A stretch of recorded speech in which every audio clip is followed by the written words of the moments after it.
The best advice I ever got in relationship to this day was when someone said to me, honey, do you want to keep doing that? And I literally had to ask myself, and I actually said, no, I don't want to keep doing that.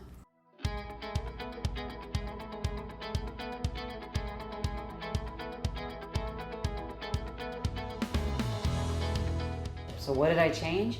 I changed from tolerating to not tolerating. I stopped saying not answering or saying yes when I meant no and no when I meant yes.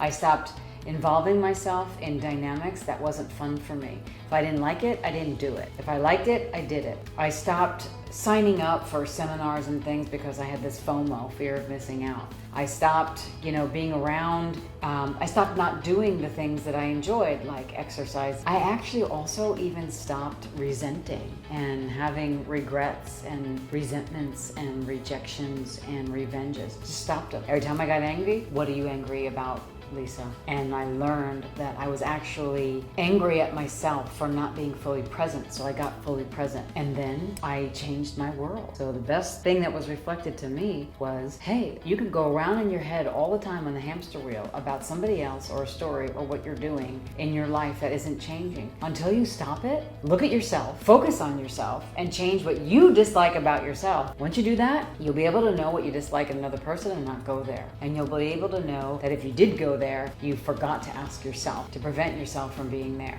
It's so clear. Listen to your body. It always knows.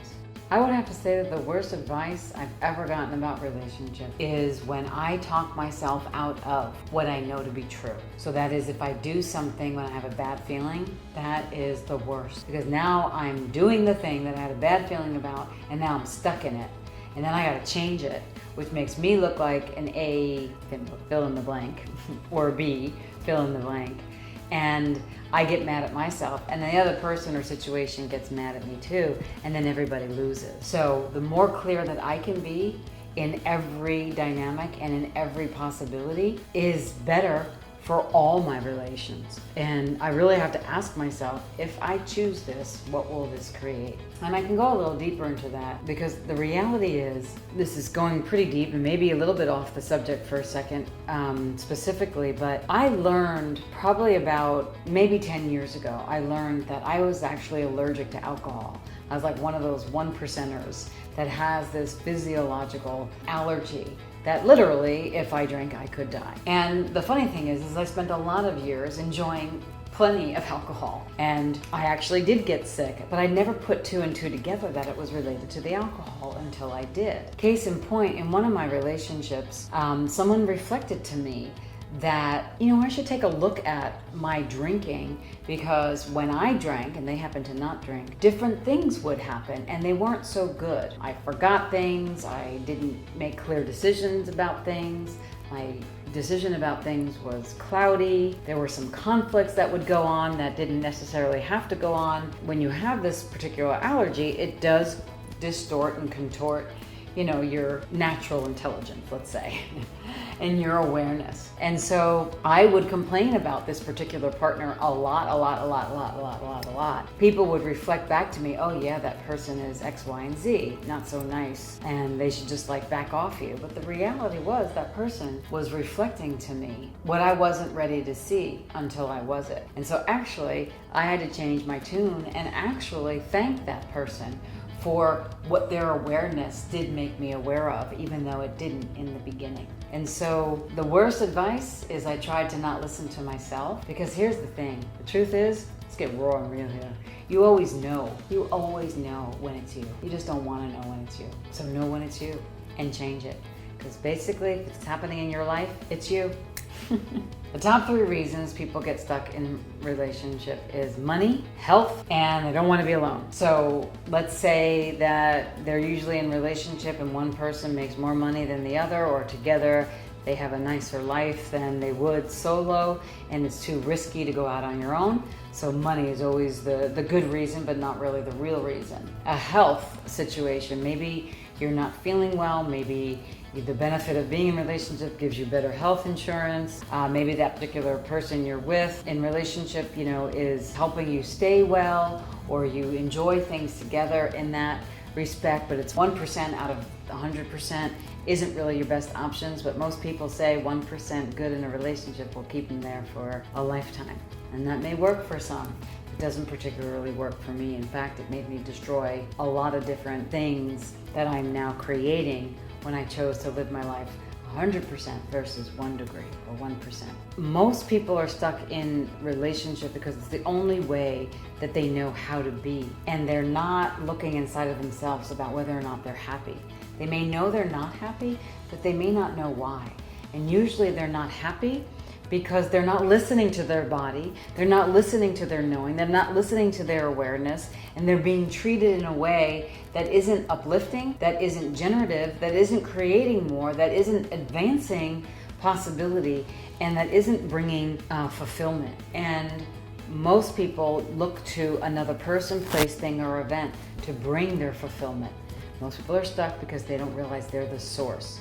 You want someone to be in relationship with you, that the two of you together can be individual and collective, collaborative, for the greater result of both and the greater possibility of both, and come together to honor that with each other. And then do that individually, do that collectively, collaboratively, but always come from the source of you, both of you, in power, moving forward. I don't know if there's a difference between intimacy and vulnerability. I know that in order to have intimacy, you require vulnerability. You need to get raw and real and strip bare of all of your inner porcupine, you know, those little spikes that hurt. And to do that, you need to take off your veil, your cage, your costume, and a lot of your barriers and borders and blockages to allowing another person to see you, allowing you to see you, allowing another person in, and you allowing you in. And that takes vulnerability, to look at another person and be like, hey, I love you, and to trust that they love you and that you love them. When you know that your definitions of love may be different. You know, there's a certain way that some people have, you know, they're very physical, and some people are very pragmatic, and some people are very much intellectual and doers, and some people use money to be intimate. You don't know who you're involved with until you're involved with them, and you see how they respond to you emotionally, financially, sexually, energetically, psychologically. And you'll get to know that over time, but there's an energy when you come together that is, hey, this is me, I'm raw and real. And they're like, hey, this is me, I'm raw and real. And then the two of you just accept each other and allow each other to be. No matter your proclivities, no matter your strong points, no matter your weaknesses, there's a yes energetically that the two souls that come together desire to be intimate in a way that you're not necessarily with the whole world, that you see each other raw and real. And to do so, you got to be vulnerable. So the vulnerability it's kind of like there's intimacy in a circle, and then in the center of the circle is vulnerability. And then there's spokes of the wheel to that intimacy. So there's vulnerability, there's trust, there's honor, there's gratitude, there's respect, there's collaboration, there's presence. And basically you have each other's back too. And all of that is in this wheel called intimacy. And there's every moment, it's a moment to shut it down and to get mad or to demand or command or whatever. But in that wheel, there's this air of support. There's this air of, come on now, honey, I know you can do this when they're struggling. And oh my God, how can I be there for you? What can I do when you're hurting and when you're in pain? And oh, I really need your help because I got this thing going on and I know that you'll have great examples or great insight into this. And all of that is being intimate, trusting this person that you're with in relationship. And also, that's more for the intimate part, one-on-one relationship.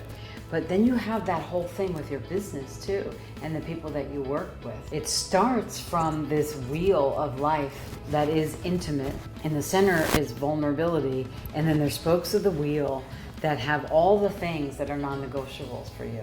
And you gotta have trust, you gotta have honor, you gotta have respect, you gotta have gratitude, you gotta be thankful, you gotta be grateful, you gotta celebrate the kindness, you gotta celebrate the successes, you gotta be there for the griefs and the tragedies and the joys, and always honor each other by uplifting each other, even when it calls for more of a demand or what might be seen as harshness, because that person is probably waiting for you, and you are the only one that they can hear it from because they trust you so much. That's what I would say about intimacy and vulnerability. They are not separate. They bring it all together.